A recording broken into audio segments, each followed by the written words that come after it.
there, everyone. Thanks for tuning into my channel again here. I'm going to talk about some more stuff. I'd already recorded a clip and had it ready to go.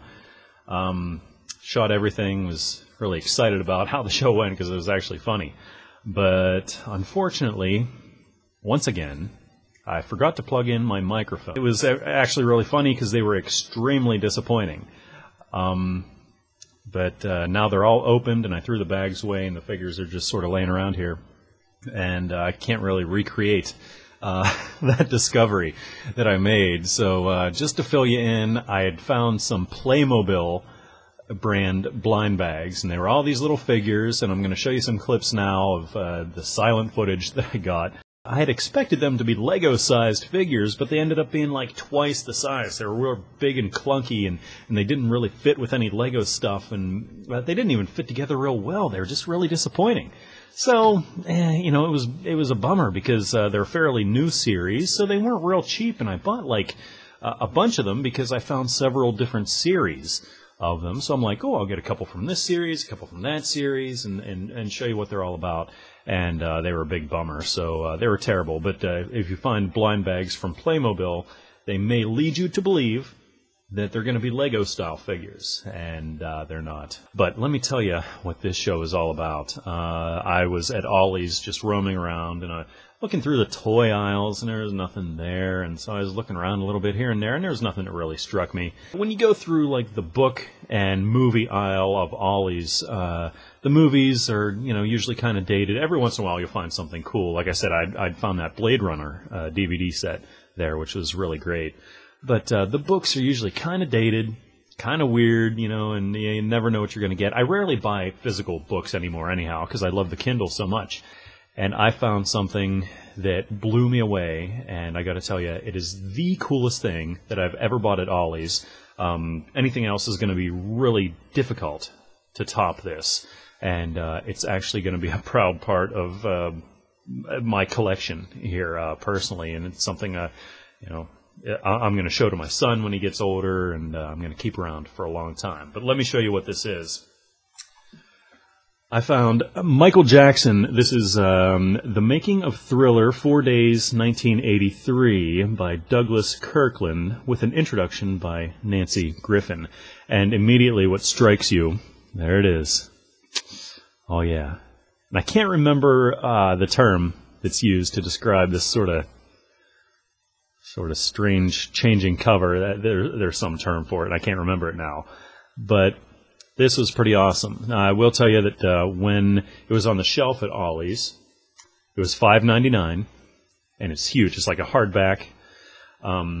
It was shrink-wrapped, so I couldn't open it up and take a look at what exactly was going on. But it, you know, it promised me a lot of pictures and things from the sole photographer from the Thriller shoot. And if you know me at all, I'm a huge fan of Thriller. You know, I wouldn't call myself a Michael Jackson fan. I had to do it. I had to do it. So I proudly I picked it up, took it home, and I'm going to open it up now. And instead of me trying to leaf through this right now with the webcam that I'm using, it's going to be really wonky. I actually shot some B-roll of some pages here that I'm going to show you while I'm talking about it. But this book was amazing. I'm so glad that I got it. I guess there's over 200 pictures in here, behind-the-scenes footage. Things of the making of Thriller. And of course, the first thing I'm thinking of is the very incredible video that was put out originally on VHS for Thriller, which was the making of Thriller, something like that. But it was a whole video that showed the behind-the-scenes footage with John Landis, the director, with Rick Baker, the guy that was behind the makeup and special effects in Thriller, which were amazing. And all the people involved behind the scenes. This is a great companion piece to that video, if you can still find it. I think really it's only out there on VHS, still roaming around on eBay for really exorbitant prices. But man, this is really, really great. Great spreads behind the scenes, looking at Michael, looking at all stages of makeup, and him being the werewolf, him being the zombie, and everything around it. It's just fantastic. Has a lot of great quotes from a lot of famous people, and it's really great. Now, this does have sort of a narrative to it. I believe it's the photographer, and the other people involved in this shoot sort of had this whole narrative going along. They had this whole dialogue and this kind of commentary that spans throughout the entire book. And that's where this book really took a hit, and people are very critical of it. If you look at this book, like I do, from a purely photographic standpoint, it's amazing, and it's a treasure, and it's something that's really fantastic. And for $6, I'm feeling like I really stole this book. I would have easily paid 4 or 5 times that for what we have here, because it brings back so many memories for me, and the photography is really, truly amazing. But the drawback to this is the commentary. People don't like it, and actually I didn't like it either, because they start off, I would have liked to see sort of a snapshot of that point in time of Michael Jackson and what he was doing, how big he was, just sort of his career at that point in time. But instead, the authors of the commentary look at it from the standpoint of his entire career, and they keep bringing up things about, was he victimizing people, all these weird things that happened later in his career, and they just keep mentioning that over and over and over again.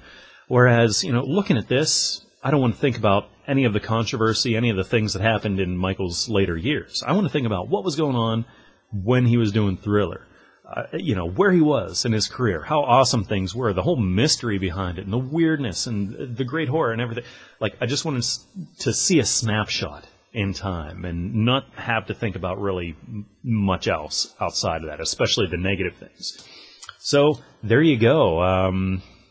If you can find this, I do know, I looked it up on Amazon, and there are some used ones there that aren't that badly priced. I don't think you're going to find them for $6, but I think you can find them for under 20, and it's definitely worth that. So if you're a fan of Thriller, especially a fan of Michael Jackson, then you need this book.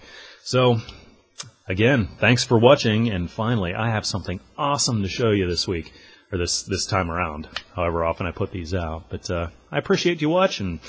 Hope you like Thriller as much as I do.